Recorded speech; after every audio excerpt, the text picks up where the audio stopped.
Olá, tudo bem com você? Estamos aqui para a nossa aula de filosofia para os alunos do terceiro ano do ensino médio. E nós estamos abordando aqui o nosso assunto sobre a história das ciências.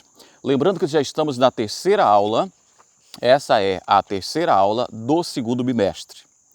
Então, a filosofia das ciências. Na nossa primeira aula do segundo bimestre falamos sobre ciência, tecnologia e valores, abordando aqui os conceitos básicos.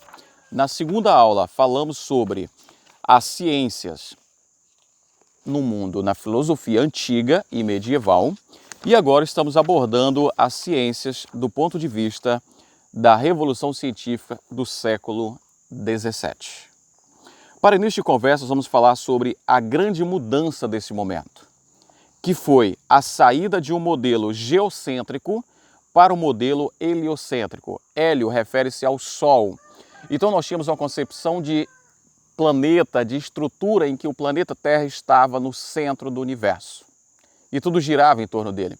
Essa concepção estava baseada num versículo bíblico onde dizia que Deus parou o Sol. Então com isso entenderam que o Sol girava ao redor da Terra. Desta forma, a ciência moderna ela já vem trazer algumas contraposições a princípios religiosos.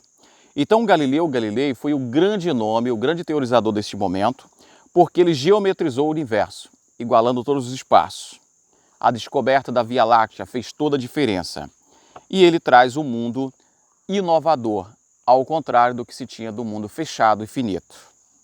Galileu, ele foi de suma importância nesse momento, mas para isso precisamos compreender alguns pontos desse contexto histórico, onde nós tivemos o surgimento da burguesia, o desenvolvimento da economia capitalista, o surgimento aqui da revolução comercial, o nascimento das artes, das letras e da filosofia. Lembrando que o Renascimento é o resgate da cultura greco-romana que é trazido e se torna temática principal nesse momento, tá certo? E aí, claro, nasce um novo indivíduo diante disso. Um homem que acredita na razão para transformar o mundo, certo? Então, nesse momento, impôs-se a valorização do trabalho como oposição ao ócio. Nós tínhamos uma aristocracia cheia do dinheiro, que vivia no ócio, vida boa. Agora não. Capitalismo na área. Então, o negócio é trabalhar. Então, acaba com essa ideia de ócio e prevalece a ideia do trabalho. E há uma ruptura com a questão religiosa.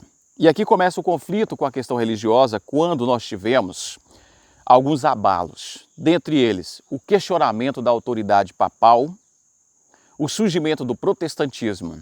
O protestantismo surge nesse contexto não só com o luteranismo, de Martinho Lutero, mas temos o anglicanismo e temos o calvinismo e outras vertentes que vão se expandindo e se multiplicando, quebrando a hegemonia religiosa da Europa, que estava concentrada nas mãos da Igreja Católica. E agora nós temos, dentro dessa destruição da hegemonia, essa quebra dessa hegemonia, nós temos o antropocentrismo como principal característica deste momento. O antropocentrismo, ele se opõe ao teocentrismo. O teocentrismo trazia Deus no centro de tudo. E agora, neste momento, nós temos o quê? Antropo, homem, teo, Deus. Então, o teocentrismo dá lugar ao antropocentrismo. O homem passa a ser o centro de tudo, inclusive do ponto de vista religioso protestante, quando cada um pode ter acesso à Bíblia e interpretá-la da sua maneira. Antes, Deus só falava às autoridades religiosas. Temos também o racionalismo. A critério da fé e da revelação, nós temos agora o racionalismo se opondo a elas. Não é mais base de fé e revelação, agora é base de razão. Questionar o dogmatismo, e aqui nós tivemos a quebra, o questionamento do dogmatismo que imperava. Outra característica importante é o saber ativo, que se opõe ao saber contemplativo.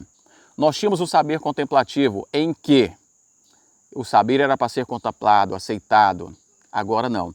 Esse saber ele tem que ser submetido à experiência, à observação, à experimentação. Aqui nós temos agora o método, a busca de um método adequado que marca o ponto de partida para os vários pensadores do século XVII.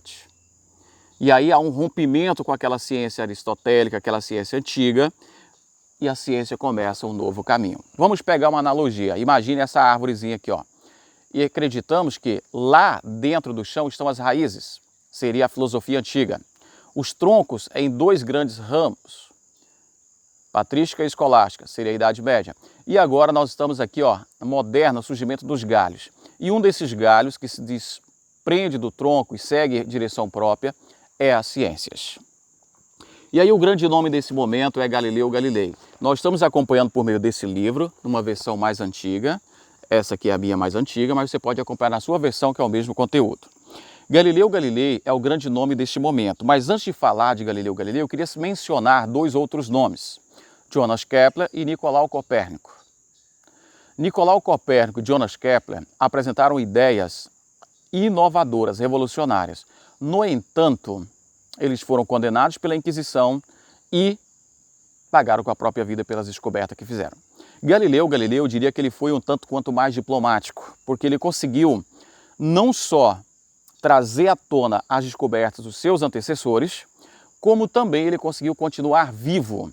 Ele foi condenado à prisão domiciliar, passou o resto da sua vida preso em sua casa, mas ele conseguiu continuar estudando e vivo. Isso que é importante. Veja só, Galileu Galilei, ele foi de grande importância, por exemplo, a própria instrumentalização.